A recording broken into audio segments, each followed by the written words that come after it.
Buod na ang mabangis na lungsod ni Efren Abuel.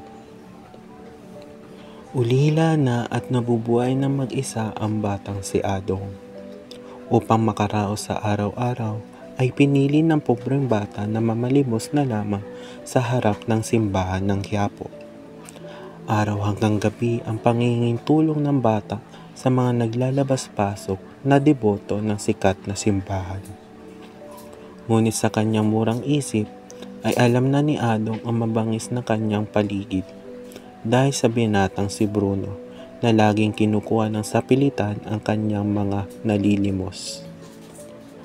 Gusto ng sigang si Bruno na siya lamang ang makinabang sa mga pinaghirapan ni Adong.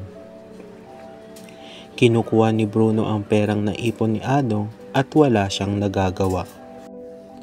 Isang araw, batid na ni Adong na katulad ng mga nakaraang panahon ay kukuhanin na naman ni Bruno ang kanyang pera pambili ng pagkain.